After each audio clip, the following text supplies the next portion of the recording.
Now, 96 football fans who died as a result of a crush in the 1989 Hillsborough disaster were unlawfully killed, the inquests have concluded. The jury found match commander Chief Superintendent David Duckenfield was responsible for manslaughter by gross negligence due to a breach of his duty of care. Police errors also added to a dangerous situation at the FA Cup semi-final. David Cameron said the inquest had proved official confirmation fans were utterly blameless. After a 27-year campaign by victims' families, the behaviour of Liverpool fans was exonerated. The jury found they didn't contribute to the danger unfolding at the turnstiles at the Leppings Lane end of Sheffield Wednesday's ground on April 15th, 1989. 9 jurors reached unanimous decisions on all but one of the 14 questions at the inquests into Britain's worst sporting disaster. The coroner, Sir John Goldring, said he would accept a majority decision about whether the fans were unlawfully killed. 7 jurors agreed they were, 2 didn't. We might mention the 2 that didn't a bit later on. Charlotte Hennessy's father was at the game and died in the crush. She spoke outside the courthouse in Warrington today. This is Charlotte Hennessy. Have a listen. My dad's always been an innocent victim, as have every other Liverpool fan, which has been proved today. You know, they were not responsible for the cause of the disaster. They did not contribute to the cause of the disaster. And now the whole world knows that those failings started with David Duckenfield. And we need to move away from this, incompetent match commander. We've had to listen to that for 2 years, that these were the actions of an incompetent match commander. Well, he didn't take any advice. He changed operational orders. He did things his way. And now it's been proven today that it was negligent. The jury had gross negligence, and therefore unlawful killing. But just tell me, Charlotte, as you sat there and you heard that, I mean, of course you knew that was the case. You've known that for all your life, but you've never heard it. You've never heard that underlined. What did it mean to you? What did it mean to other families? And what was your reaction? Well, obviously, this is a huge relief for us now. But to hear it out loud was such a shock, and I think I'm still in shock now. I think it's going to take a while to process that, it's unlawful killing, and it's just, I don't know, I'm just completely shocked. Charlotte Hennessy's there. Trevor Hicks' 2 daughters died at the game. What must have that been like, Trevor Hicks? I think what today is, it's not the end of the road by some distance, but it's the end of the road driven by us, in that we've achieved what we set out to do in getting the original inquest verdicts quashed, which we felt were a travesty. I think also what today does is it hands over to the CPS and the IPCC to deal with the second disaster, which was the lying, cheating and stealing. Bear in mind, we still haven't found out who stole the tapes yet, right from the supposed crime scene back in the 15th of April. It was, the control room, and 2 of the tapes disappeared. So key CCTV? Yeah, exactly. Key stuff disappeared. I mean, I'll quote camera 5, the one that was put in for hooliganism, just to use another favourite phrase of theirs. That camera was supposedly not working, and yet by a fluke we found a tape from it, which proved that it was working, and it could be seen in the control room. I was 14 at the time. On the day it happened, I was in hospital recovering from a really bad bout of pneumonia. In fact, I'd been in Waterford Regional Hospital for about 3 weeks in a very bad way. One of my lungs collapsed, and I was in a seriously bad way, actually. But the worst was over, and I was sat down in the TV room with a couple of patients and nurses on their break to watch Liverpool versus Nottingham Forest. As a devoted Man United fan, of course I was going to be rooting for Nottingham Forest and for Brian Clough. Liverpool were packed with amazing players then. John Barnes, Alan Hansen, Steve Nicol, John Aldridge, Ian Rush, Peter Beardsley, and of course the great Ronnie Whelan from Dublin. They were different times, those. Great teams were built by great managers who had an eye for a player. Nobody bought a title then. The playing field was level. None of those players cost tens of millions of pounds. And amazingly enough, and I do remember this, football was affordable. You could take your children to the game and not be bankrupt.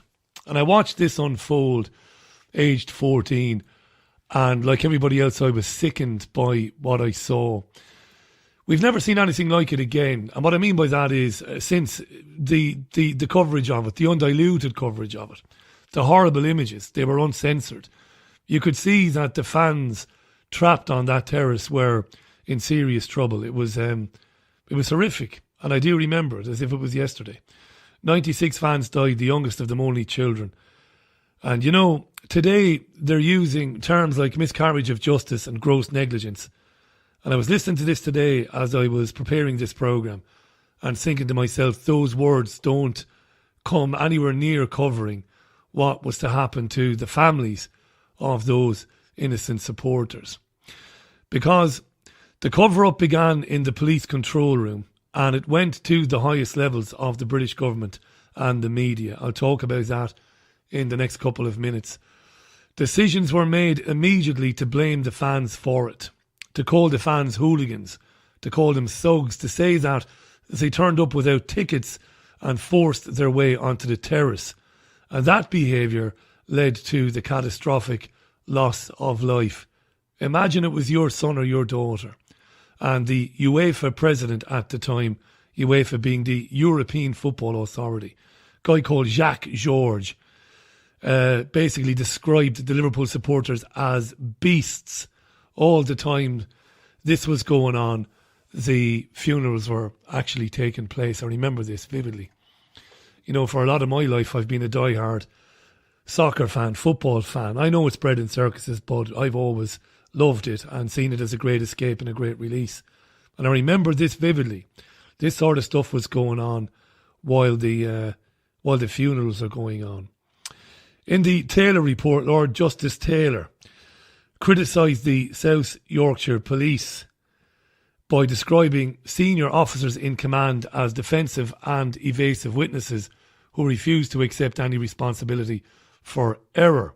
65 police officers gave oral evidence at the inquiry, and Taylor said, sadly I must report that for the most part even the quality of their evidence was in inverse proportion to their rank. They blamed the fans. The fans were late and they were drunk, they said, knowing that this was an absolute lie. And they were aided and abetted by the media, of course, 4 days after it happened. Again, while people were coming to terms with the horrendous loss of life, women, men, children that went to a game of football for a day out, Kelvin Mackenzie, the editor of The Sun, used The Truth as his front page headline, and underneath that there were 3 sub-headlines. You might remember this. I'm sure you've seen screen grabs of the newspaper. Sub-headline 1, some fans picked the pockets of victims. Sub-headline 2, some fans urinated on the brave cops. And finally, some fans beat up a PC, giving the kiss of life. Mackenzie actually spent a couple of hours debating which headline to run. He wanted to run the headline, "You scum," before eventually deciding that The Truth would cover it. They cited and quoted a guy called Irvine Patnick. Is it Patnick? It is Patnick. Irvine Patnick, a local Conservative MP, and they quoted unnamed police officers to support their nonsense, to support their tirade of lies that these incidents actually happened. Worse enough, the Daily Express carried the account of Irvine Patnick under the headline, "Police accuse drunken fans." They gave his view, saying that he had told Margaret Thatcher while giving her a tour of the ground after disaster of the mayhem, saying that it was caused by drunks and that police were harassed, were bullied, were punched and kicked and even spat upon by the Liverpool fans. And the story that went with the Sun headlines claimed that drunken Liverpool fans viciously attacked rescue workers as they tried to revive victims. Police officers, firemen and ambulance crews were punched and even urinated on. These were the headlines at the time. The Sun ran a quote They attributed the quote to an unnamed policeman, and he said a dead girl had been abused. Imagine. And that Liverpool fans were openly urinating on us and on the bodies of the dead. Didn't matter that hundreds and hundreds of Liverpool fans gave accounts that completely contradicted the lies of the South Yorkshire Police and of the Conservative MP. The Sun didn't give a shit and ran those stories anyway. Interestingly enough, years later, Kelvin Mackenzie, who should never again have worked anywhere, not in a sweet shop, not sweeping the streets, which is an honourable job. Mackenzie blamed Irvine Patnick, saying that he regretted the story, but he had taken the word of an MP. And Liverpool fans around the world today are quite rightly celebrating that a verdict of unlawful killing has been returned. But what they need to do, and what everybody else needs to do, is don't take the stories in isolation. The behaviour of Duckenfield, the behaviour of the Sun and the behaviour of the Tory MP, don't take them in isolation, because they weren't isolated. This was collaboration on a massive scale. A monumental cover-up from the top down.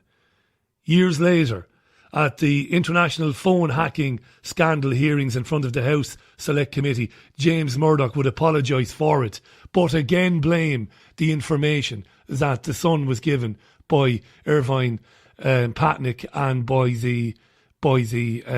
the South Yorkshire Police.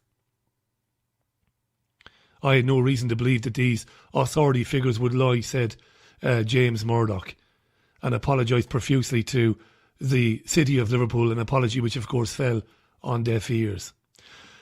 It's a state cover-up. The Tory MP Irvine Patnick, a despicable character undoubtedly, but a government official, acting under the instructions, or acting on the instructions of Downing Street. The police, Margaret Thatcher, the state-controlled media, because the Express and the Star and all those other fucking newspapers that ran those stories are state-run and state-controlled media. They still are to this day. And that's what sickens me, my friend, because we're served up the patsies. David Duckenfield, the match commander.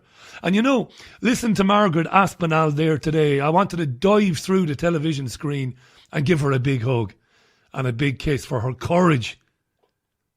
But Duckenfield, the MP and a few police officers are nice patsies. That's lovely and neat.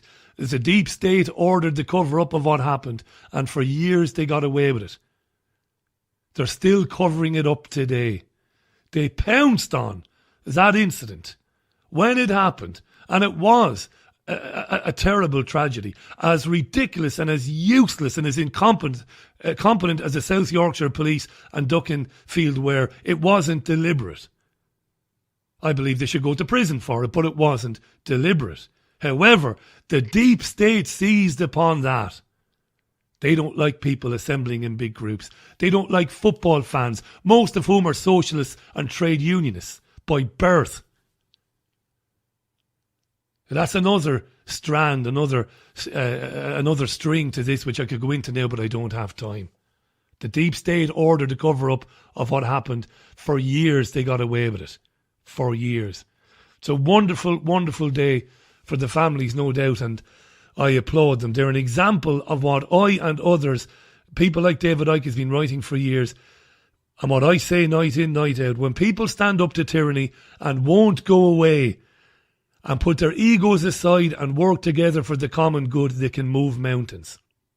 And I say this, the families of the 96 have been in a prison for 27 years, put in that prison by liars and monumental psychopaths. And for some reason today, speaking to Caroline earlier, I was thinking of the Guildford 4 and the Birmingham 6 wrongly jailed because of massive corruption, malfeasance, evil, whatever you want to call it. They were compensated financially because of the wrongs done to them. The families of the 96 who were unlawfully killed at Hillsborough should be given a blank cheque, for starters. Not that they'll want any money.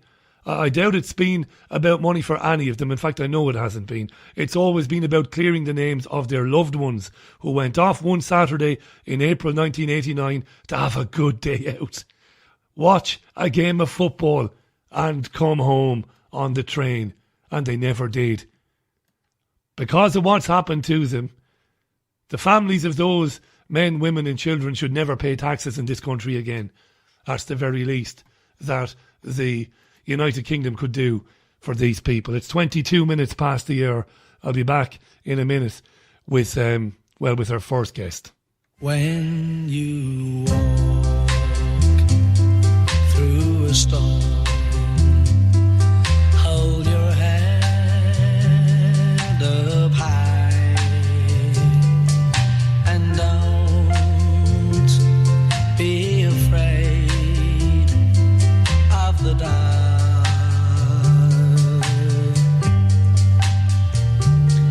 At the end of a storm, there's a golden